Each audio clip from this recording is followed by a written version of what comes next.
So good morning to everybody. In the fifth lecture in the MS Swaminathan Centenary series that we are having, we have a very distinguished speaker with us, Dr. Kamal Bawa. He is the founder president of the Ashoka Trust for Research in Ecology and the Environment.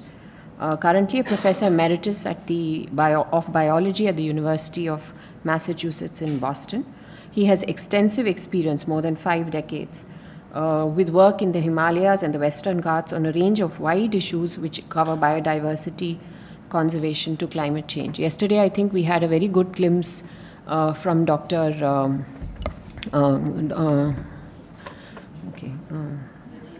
Regine's lecture on how biodiversity conservation is really assisting in farmer rights and how they are involved. In the present session, Dr. Bawa will be talking about how agrobiodiversity and our natural heritage is very important for us, and he will be honoring the legacy of Dr. M.S. Swaminathan. Professor Bawa, please.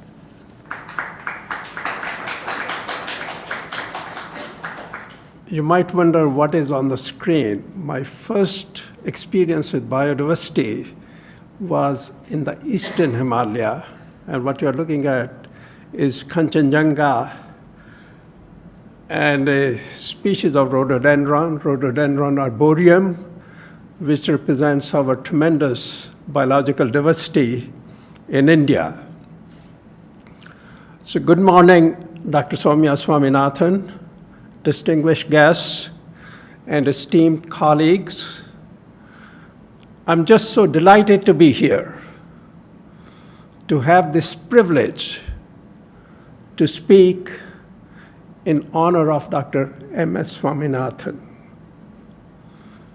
I first met Dr. M.S. Swaminathan in 1968. He had come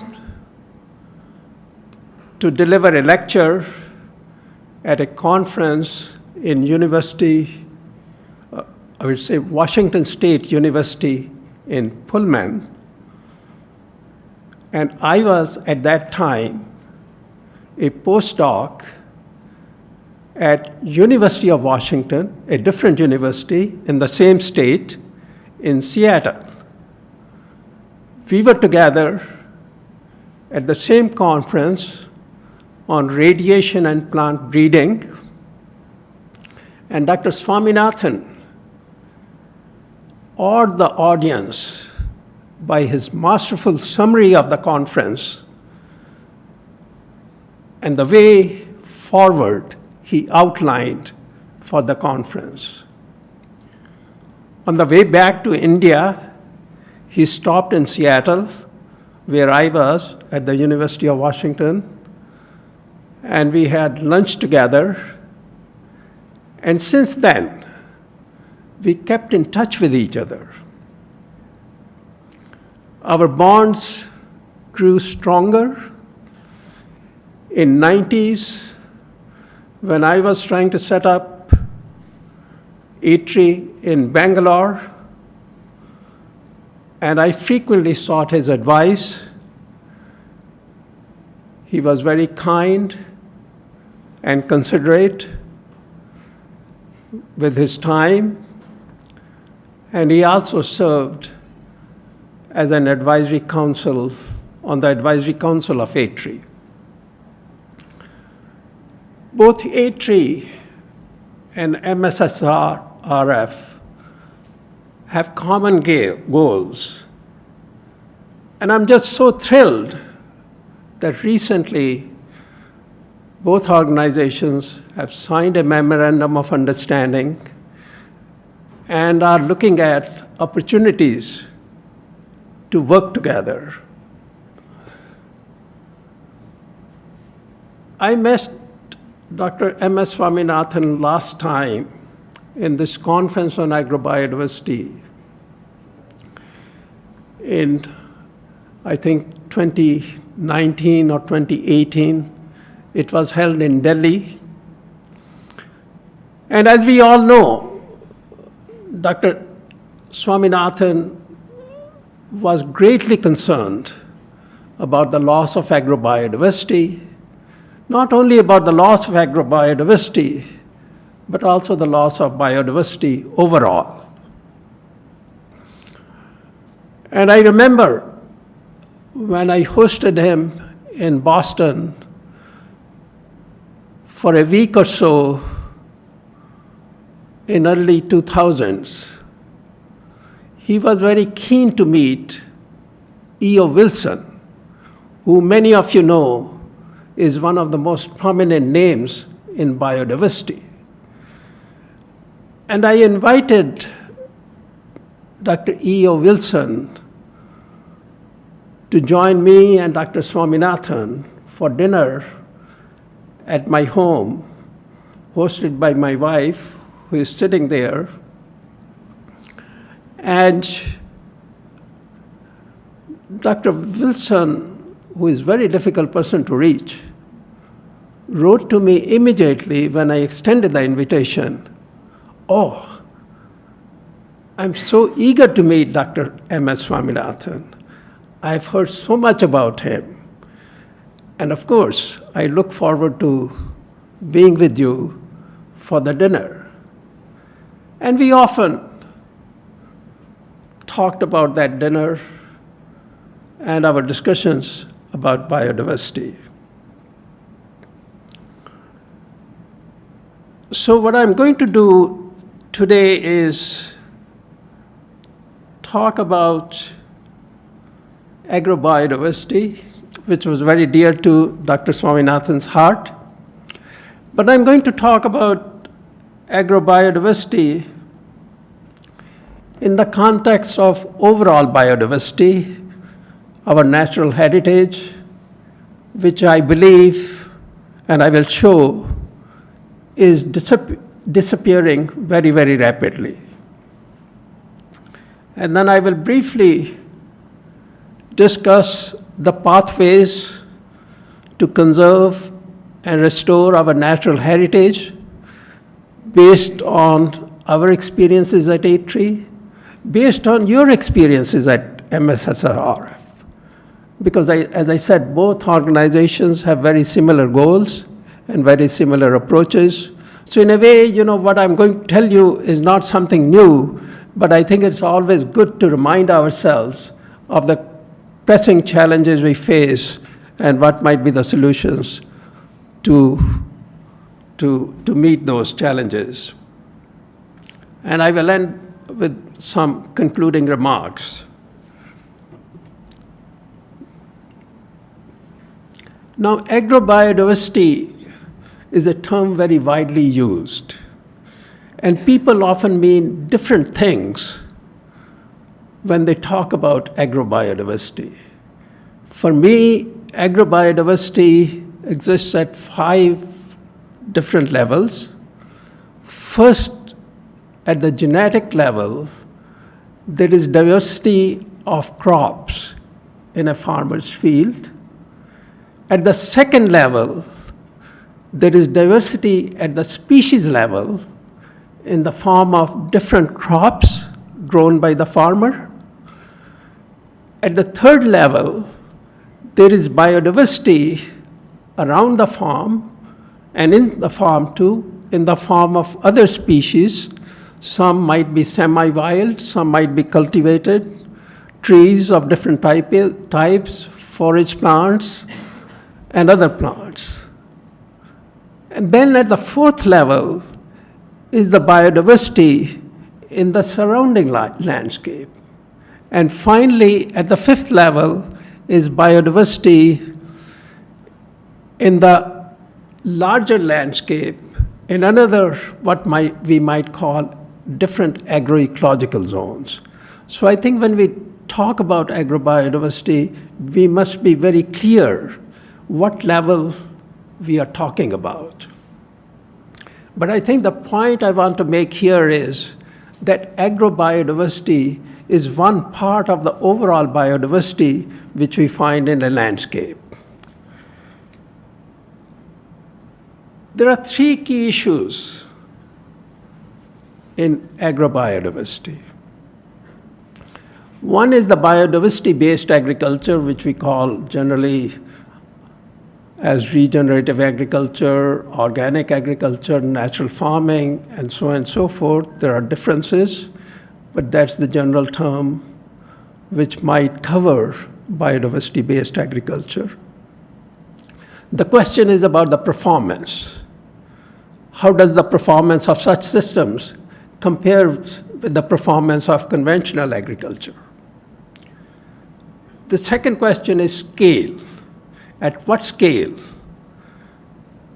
we can have these alternative agroecosystems? And finally, there is a question of what policies and institutions we need to foster agrobiodiversity in our agro landscapes.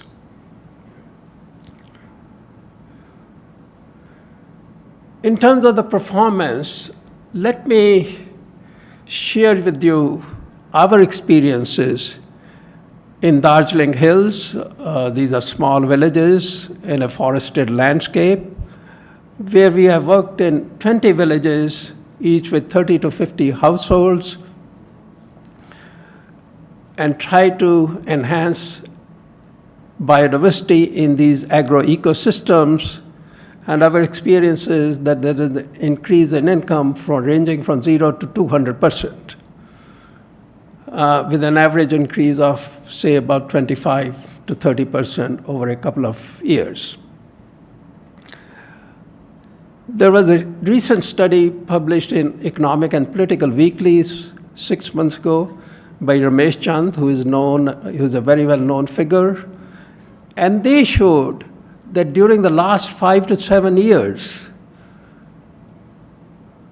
the most productive agroecosystems have been those where agriculture has been integrated with horticulture and fisheries. And then finally, I think there is considerable evidence coming from the Andhra Pradesh agroecosystems where some sort of natural farming has been practiced at a very, very large scale.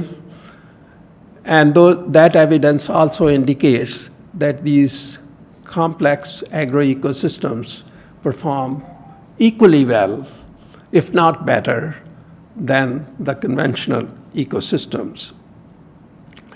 But more recently, my colleague Reinmar Seidler and I have argued that we need really, on the left-hand side, as I show, is there a pointer? That we need institutions and policies. We need institutions and policies that will allow integration of agriculture and other sectors dealing with wild biodiversity. In other words, we need a landscape approach, and landscapes are used for a wide variety of purposes. Their use is regulated by multiple agencies, and we need integration. And a critical thing is we need controlled field trials between the more biodiverse, comparing the performance of biodiverse agroecosystems and conventional agroecosystems.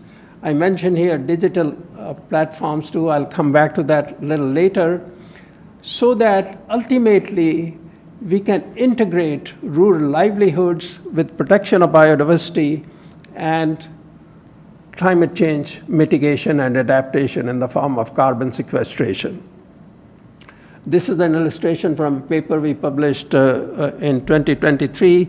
We have another paper coming out on agrobiodiversity and yet another one on climate change as well. So now let me shift to overall biodiversity, the wild biodiversity with which Dr. Swaminathan was equally concerned. I think we all know that India is a megadiverse country, one of the 17 most megadiverse countries. There are 4 global hotspots of biodiversity. And India is also one of Vavilov's 8 international centers of crop diversity. Now, these figures might surprise some people, but maybe not others.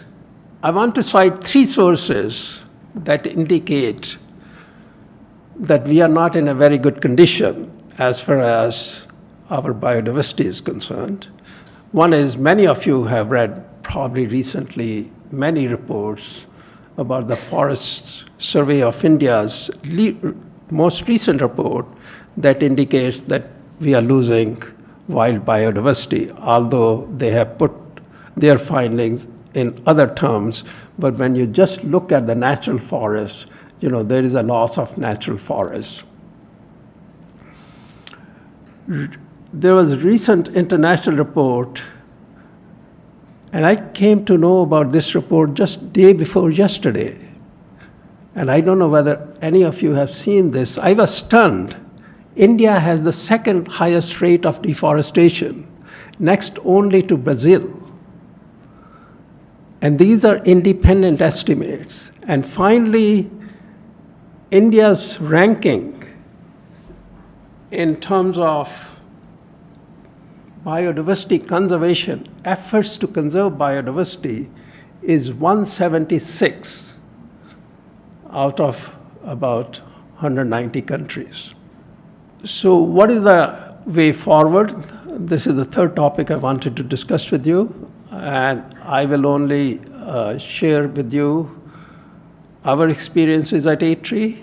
And for those of you who don't know about A-Tree, A-Tree's mission is to enhance India's natural capital for the benefit of its 1.4 billion people who are experiencing very rapid economic growth and who are also facing declining biodiversity. Our institutional model is unique. We have 3 centers dealing with knowledge, policy, and action, and our goal is to integrate knowledge, policy, and action, which probably is quite familiar to you here at the foundation. You are trying to do the same thing. And these are our 4 core areas. I don't know whether you can read in the back rows or not. Basically, conservation, restoration, and livelihoods. And that is in the context of all these areas, in the context of climate mitigation and climate adaptation, which is a cross-cutting theme. Much of the action work is undertaken at 5 of our community conservation centers, as well as other sites in India, many other sites, where we have many graduate students working and other people working. And I should mention here, we also have a graduate program, interdisciplinary graduate program for master's and PhD students. So far, we have graduated 50 PhDs who are now working in universities across the world, I would say, and NGOs across the world. Our latest initiative is the Himalaya Initiative, and I will talk about that a little bit later. But I wanted to mention here first the National Mission on Biodiversity and Human Well-Being. This was an effort we undertook about 6 years ago.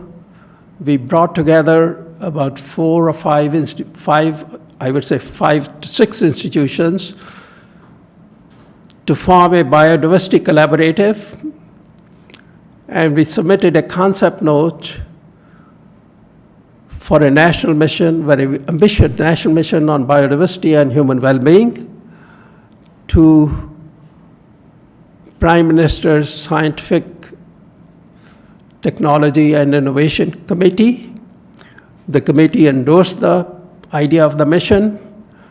The principal science advisor to the Government of India provided us support to develop a detailed proposal. We did that for about a year and a half. It took very wide-ranging consultations nationally and regionally. And unfortunately, the mission is still lying in limbo, but we are proceeding ahead. And I think many other organizations are proceeding ahead with the 6 or 7 goals we had outlined for the mission. The first goal was going to be a very ambitious effort to really map the life of India. And the second goal was about conservation and restoration, and I will come back to restoration in a minute. Agrobiodiversity was another component of the mission, followed by biodiversity, climate change, and biodiversity and health. And I know Dr. Swaminathan, Dr. Soumya Swaminathan has taken it really lead in terms of the efforts to promote the concept of One Health, and very much needed. And we are really glad that we are finding more and more people who really sympathize with that notion that this is a very important area for all of us. And bioeconomy, and then of course capacity building. I think in terms of the restoration, I wanted to mention the urgency and the severity of the problem. We need to restore 30% of our land, 40% of our wetlands, and 70% of our rivers. The challenge is huge. And what is the A-Tree's approach? We are working in many, many different landscapes, but what distinguishes our approach is that it's a very rigorous approach based on research and technology adoption. More importantly, the solutions we seek are formulated in consultation with various stakeholders, and these solutions have a component on policy work as well as an effort to develop a very rigorous monitoring and evaluation framework. Just let me highlight one aspect of that work, and that is of Dr. Sharad Lele's work on forest rights in central India, where his team has developed a WebGIS-based app that is helping forest dwellers demarcate their area over which they have claim. And working with the district administration, so far, Sharad Lele's team has been able to secure rights over 55,000 hectares of land spread over 56 villages. And this work continues and is going to be expanded very, very soon. And in the process, they have also trained, the team has also trained more than 300 staff members from the local civic bodies and including both the government as well as the non-government sector,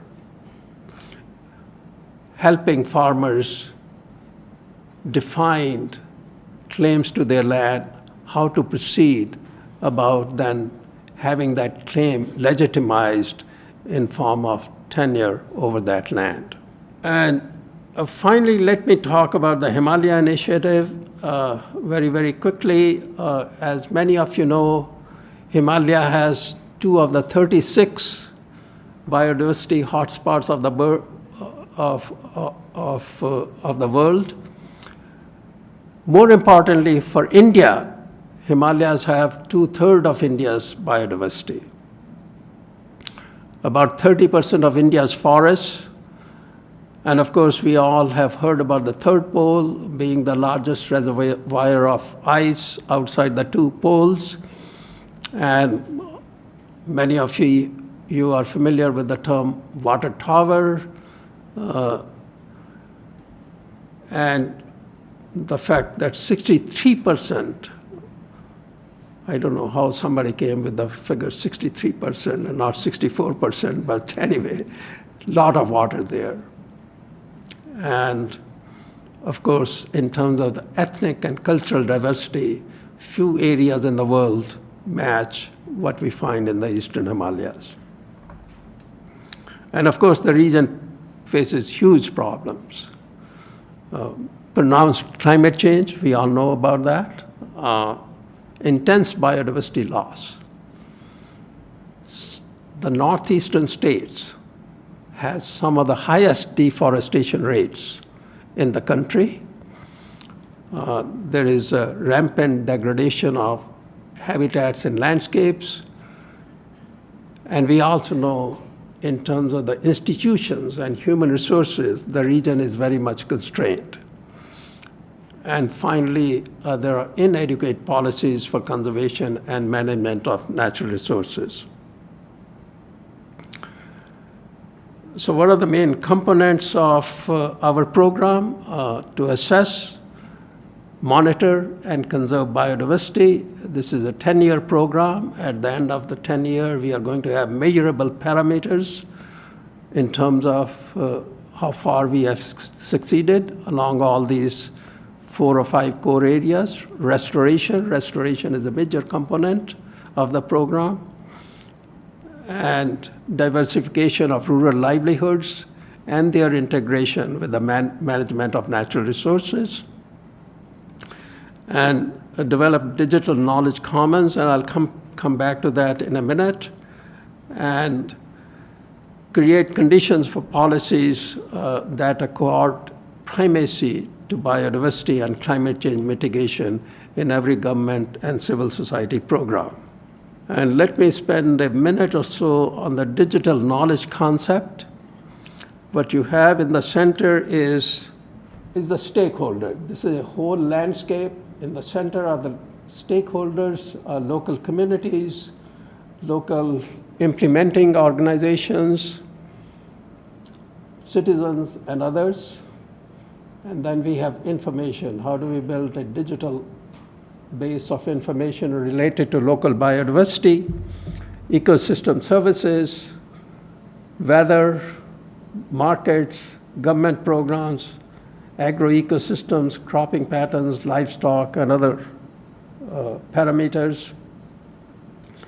And how do we develop a web-based application so that people have access to all this information? It's a major effort, and we hope that we will be able to tell you the progress we are making in a year or so. I'm going to end my talk with some comments, but before I present those comments, I'm going to show you 2 videos or 3 videos. The first video shows the basic exploration and discovery work A-Tree is doing. And the second video is at the other extreme, some of the practical work and action-oriented work A-Tree is doing in terms of land rights. And the third video is in general about A-Tree, what we have done so far. And then I'll come back to my concluding comments.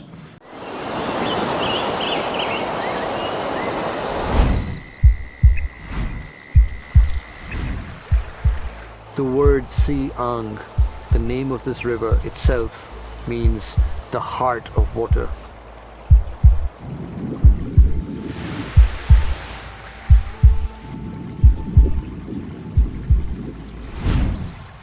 There are many stories that need to be told in order to protect the sanctity of this landscape.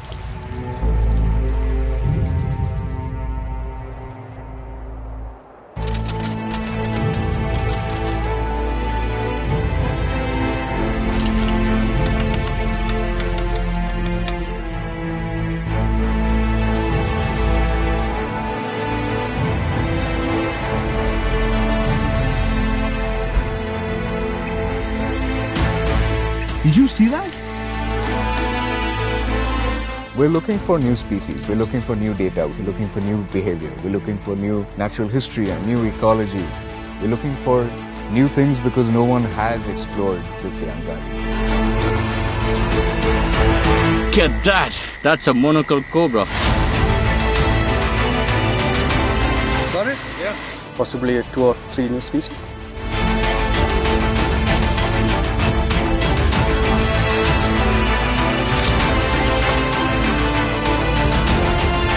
This area could receive recognition in terms of its biodiversity, which I'm really hoping it does.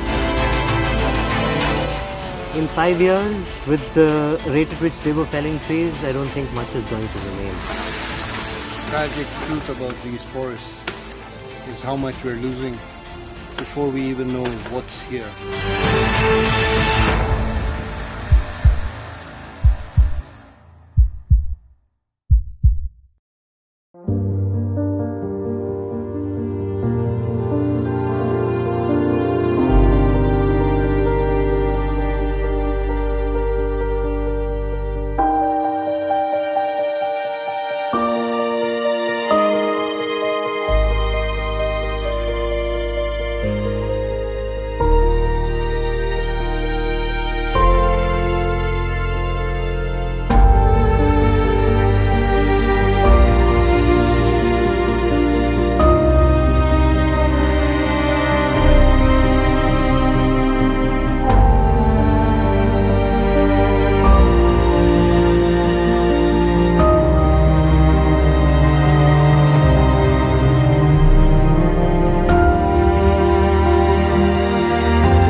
So just what I wanted to conclude was with some thoughts.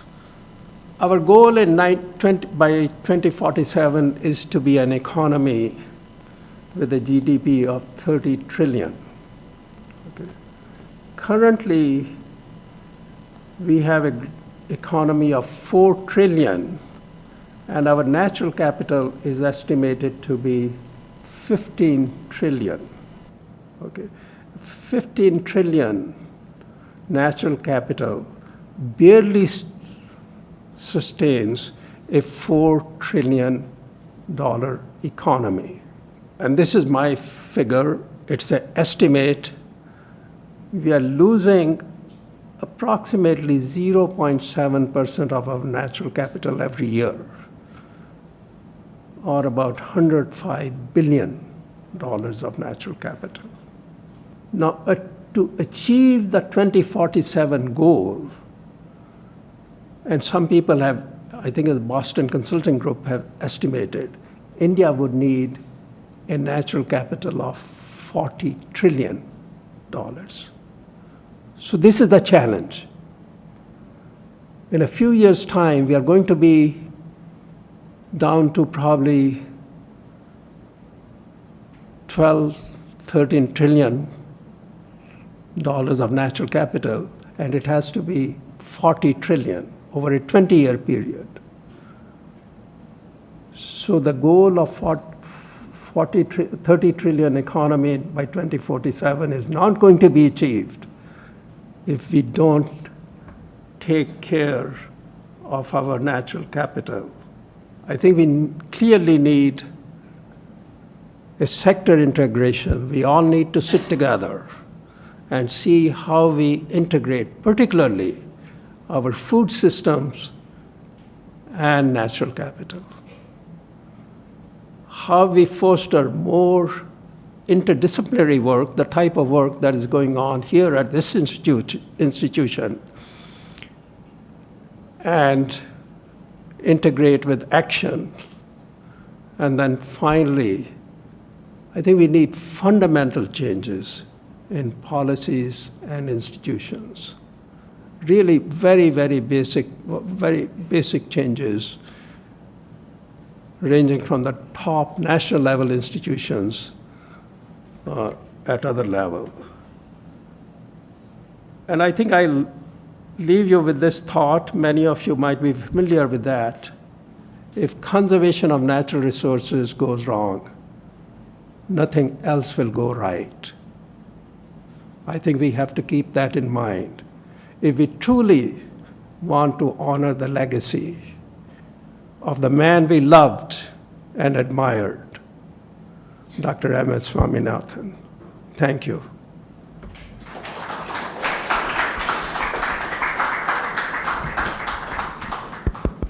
Thank you, Dr. Bawa, for so beautifully highlighting what A3 has done over so many years and the synergies between what A3 does and what MSSRF also does. So, are there any more questions here in the audience? Also online, you may please type in the chat box. Very inspiring speech, sir. Actually, I have one small question. There was one white color chilies in our village about 40 years ago. White color chilies. So now, when I went last time, I found that there is that it has disappeared. And then I could not find it.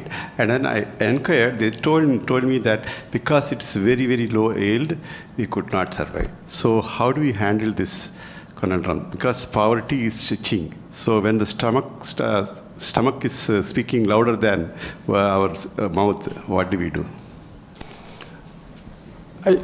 I think you just remind me of the last point I made. You know, how do we alleviate poverty? It's basically on agriculture, and I use the broader term food systems. And we cannot, we certainly cannot take care of our natural capital unless we really address the issue of livelihoods of people. And that's why I think if you look at the programs of institutions like E-tree, and MSSRF. In a way, you could say livelihoods is the main component, and we are looking through the livelihoods lens, the way to restore and conserve our biodiversity. And thank you for highlighting that very important point. Thank you very much for a very inspirational speech, and you put up so many important issues. I would like to just come back to one of them, the fundamental changes in policies and institutions. It's a challenging one, and how can we go about it? We are talking about transformative change, game change, but what could be an approach to starting this change? How can we approach it? Do you have any indications? Thank you. I think that's a really, really good point. And let me mention 2 or 3 things. One is collaboration. I think collaboration, I would say, among the institutions, among the civil society organizations. And that collaboration is growing, but we are not there yet. We are not even close, because it's a huge task on the part of one institution. And why I say institution in the civil society sector, because when I look at the environmental work in India, meaningful work is being done by just a handful of civil society organizations. I don't think I can single out any government institutions that is doing this type of work which is needed. By this type of work, integration of knowledge, policy, and action. So I think that is the key. We have to change in a very, very fundamental manner the way we work in the field. It's also a responsibility of the individual scientists. And we have to ask the question, what we are doing is really going to transform the lives of people I think you referred to. And it's a huge challenge. Sometimes I say I'm lucky one, in the sense I started talking about these issues after I have gotten tenure and all that. But I think there was some interest right from the beginning too, at least on my part, to handle these things. And I think institutions have to examine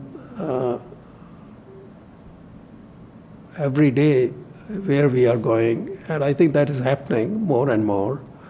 So I remain optimistic. The challenge is huge. And one of my points about the agrobiodiversity was at the institution level, unless, and I will say that I hope with, let me say with some hesitation, because you have to be very careful.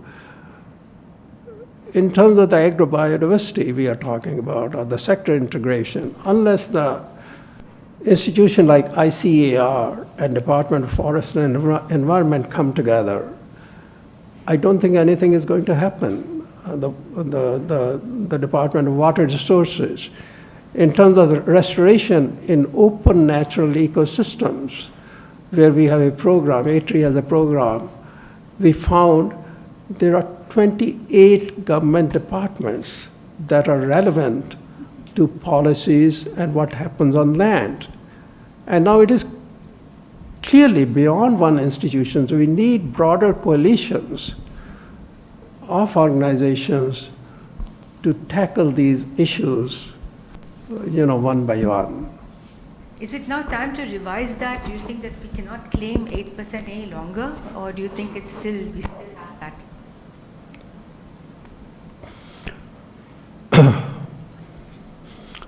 Well, first of all, good to see you again.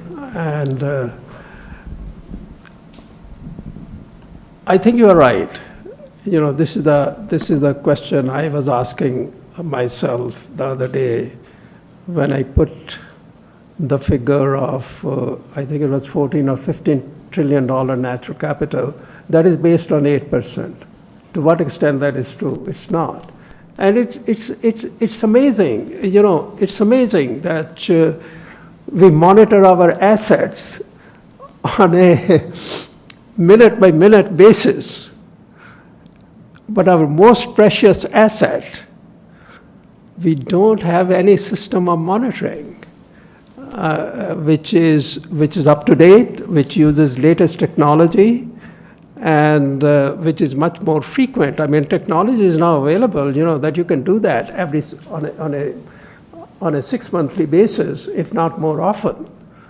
And the system of monitoring we have is a closed one. And as many people have pointed out, it's not scientific. It doesn't take into account the latest methods. And that is one thing. I think one thing for all of us to come behind and say it's not, we have to do something. So just a quick follow-up question to that. The awareness that natural capital contributes so much to our economy, I don't think is very well recognized by either common people, by politicians, or even by scientists and researchers generally. And so I think there's a real need, and I would be interested to, because we talk only about GDP now. You know, the discourse, the public discourse is purely about GDP. Right. And the fact that natural capital contributes to GDP, and actually that we are going to in the future lose more and more of our GDP if we don't protect our natural capital, has to be much more well recognized. And, you know, what do you think organizations like ourselves can do, you know, to increase that awareness? Yes, I think one of the problems is why people are unable to come together is that we get tied up in these ideological issues, whether to value nature or not, and we have to be practical, and there is no consistent effort. And I think you're absolutely right. You know, I think we are increasingly talking about it, but there are, frankly, there are differences of opinion within A-Tree. And, but I think something for us to really discuss and come together on. And there are 4 or 5 issues of natural capital. How do we make policy people more aware of it? The issue of long-term monitoring and the central issues. You know, how do we integrate basically our agricultural livelihoods and food systems with the whole thing, you know, and then that will get more traction. So it has to be cast in those terms.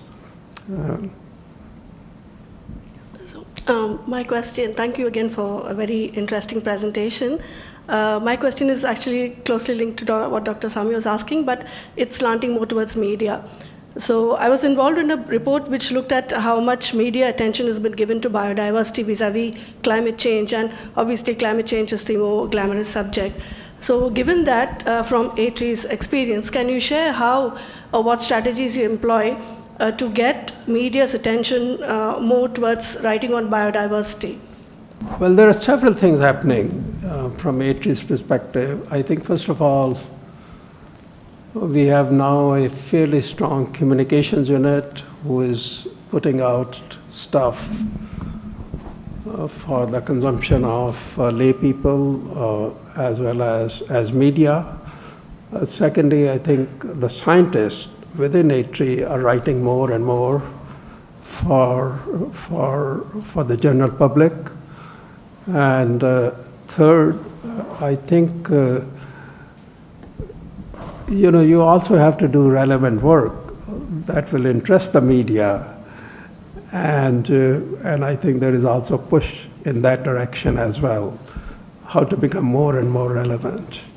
And it's a journey, and journey of continuing improvisation and continuing thinking about these issues. But these are three things I can point out to. Sir, your point very well taken, how natural ecology contributes to economy. But in reality, you know, ecology and economy are always pitted against each other, and development in discourse. But if not in India, anywhere else in the world, are you aware of any initiative where policy makers have come together to map the entire natural resource and then see how the other development and other initiatives could be taken without harming it and so on? Because that could still be a very good model for us to take. Yeah, I think, let me answer the question of coming together. And I think, you know, in the US, certainly, you know, the policy-making arena, people come together. And maybe you could say, you know, US is not a very good example, but I think in a way it is. I think if you look at the relationship between the size of the economy and natural capital, I think we will find that in economies that are very robust and very strong, in those economies there is also quite a bit of natural capital. There is also good governance. There is also good policies. And for example, in the US, one of the major policy-making institutions is a National Academy of Sciences. National Academy of Sciences was created for that reason. And National Academy of Sciences and National Research Council, and I've been associated with both, and in preparing several policy documents, we have a system, and those reports are taken very seriously by the government, by the Congress. And I think, you know, we very much lack. When we look at the national academies in India, I don't see them playing any role in the policy arena. And that is perhaps one thing, you know, which people have to think about. So to answer your question, there are examples of, you know, people coming together and having a very systematic process of policy making. But I would agree with you that they come largely from the West. I think, on the other hand, but we can also look at China. For example, China, and I follow the developments there very closely. There is efforts to conserve natural capital. There are efforts to really assess what is happening to our ecosystems. I'm aware of a study which was done just 3 years ago. It involved more than 50 actually, I think it was about $150 million of a very good study to assess China's ecosystems. So it's not necessarily the developing countries which are following that. There are other examples too. Thank you, Professor, for that wonderful thoughts. So this question is related to one of the earlier reflections, saying that around 28 departments are there working on for the conservation activities. So the country has been very good in prioritizing the conservation strategies, defining conservation locations. There are different terminologies that we can use: biodiversity hotspot, agrobiodiversity hotspot, Ramsar sites, globally important agriculture heritage systems, then UNESCO heritage site. So I was trying to list them down. And also the National Biodiversity Authority has a plan for biodiversity heritage sites.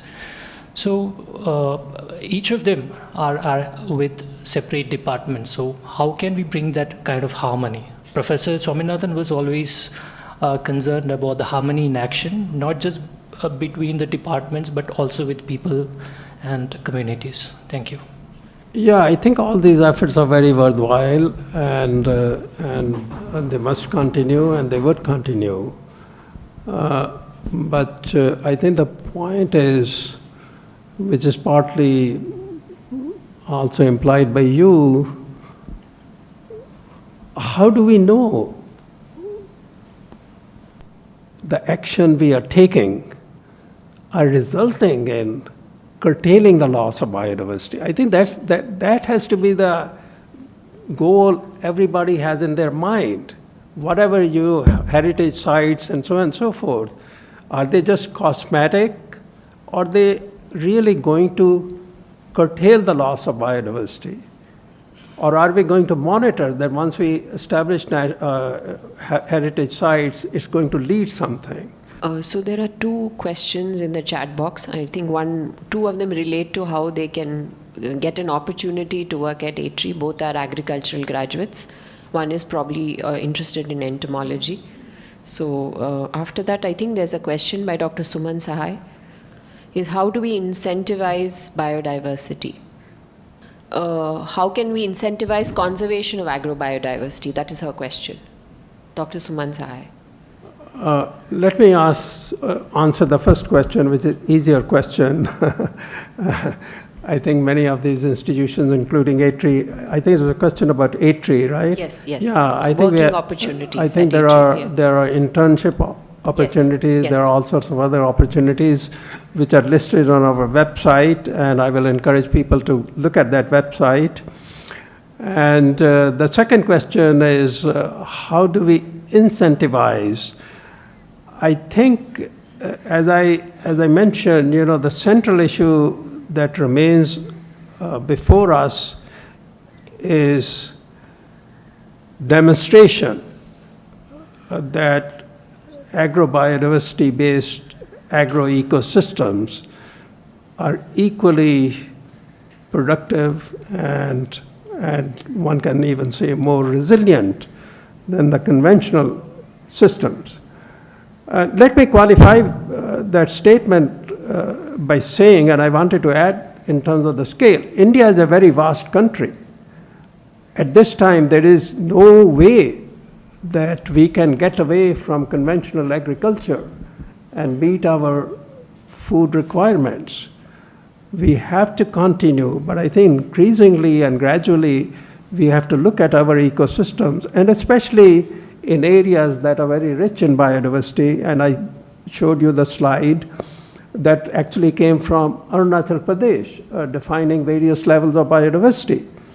And these systems are being still practiced in many parts of the country, and we have to see, how we can enhance these systems, how we can work with the people there. And the question of incentives certainly comes up there as well. But once there, I think it is demonstrated, as our limited experience in Darjeeling Hills indicates, people will adopt those systems and retain those systems. And so that is one way of incentivizing in the long term, because I think it's the farmers that have to be convinced. And it is the farmers who must receive these incentives. Professor, thank you so much for your talk. I was wondering, since you talked about how civil society has been doing a lot more than government agencies, can you speak to the recent civil society, people-led movements in this arena that have inspired you from both in India as well as other parts of the world? Yeah, I think in my experience, certainly the movement is actually in India is very strong, and I think we all should be very proud of. I think the work you people have done here at this institution, and I certainly am very proud of the work people have done at ATRI, other organization, Nature Conservation Foundation, and so many other organizations. I think the movement is also, these movements are also fairly strong in parts of Latin America and parts of Brazil. And it's very unfortunate because of the linguistic barriers that we can't interact more with our colleagues and organizations in Brazil and other parts of Latin America and Central America. So I think they're not really that strong, I would say, in many parts of Africa, and they are also not that strong in many parts of Southeast Asia. And I think from that point of view, I do feel that experiences from India become very relevant to many other parts of the world.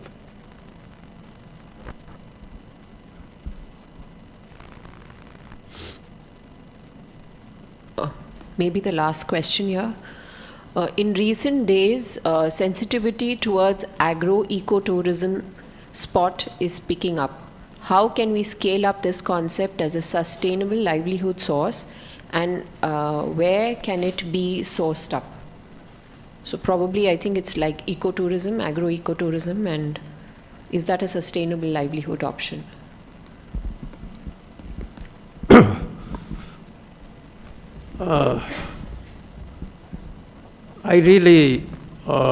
I know the trend is growing in India. I really don't have any first-hand experience with it, but I think there are a lot of opportunities, especially with when you combine it with nature tourism, and as I said earlier, in many parts of the country where you have not only nature tourism, but also tremendous amount of biodiversity, not only in the wild, but also in the agro-ecosystems. So I think those would be the places where one could take a very, very comprehensive approach. And I just learned about this trend, I think only a few months ago. But certainly one of the areas to be pursued. Okay. Just maybe the last question here, that's it. A quick question, sir. Could you just throw some lights on the topic about geospatial technology? How Entry has been showing to a layman person about the agrobiodiversity?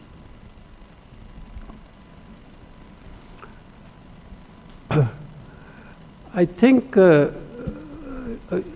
you're asking me the question how one can use geospatial technology to highlight agrobiodiversity for the layperson, I would say it has applicability only at a very large scale, and where one can demonstrate some of the systems I have talked about versus other systems.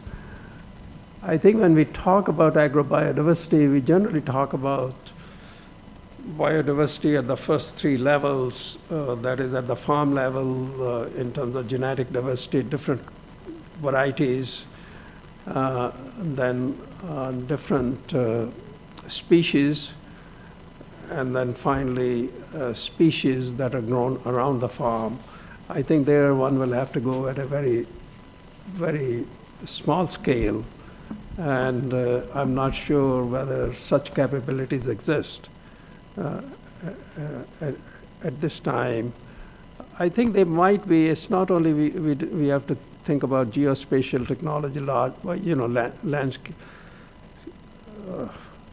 I forget the term, but these Landsat images, but we can think of other images too, aerial photographs and all that. They can demonstrate. I think it's a question of what you want to demonstrate. But something, we should be thinking about. So thank you very much, Professor Bawa. I'm sure all of you will agree that it's been a very, very inspiring and stimulating talk and discussion, and the way that Dr. Bawa was able to bring all the linkages, between wild and agrobiodiversity, and also lay out the challenges for us, I think gives us a lot of food for thought. And I hope that in the coming days that ATRI and MSSRF will be able to work much more closely together, because I think we have so many common priorities and value systems as well, that I think we would be very good partners, so that we would continue the friendship that you initiated with Professor Swaminathan from way back in 1969, as you mentioned, or 68, and continue that to address the contemporary challenges that we face today. So, and thank you very much, Mrs. Bawa, also for joining us today, and for the audience, both in person. I think we had a good online audience as well. Of course, this lecture has also been recorded, and with your permission, we will put it up on the YouTube channel, so that those who could not watch it live will get an opportunity to do that later. So once again, thank you very much, and we hope to stay in touch with you, Professor Bawa. Thank you.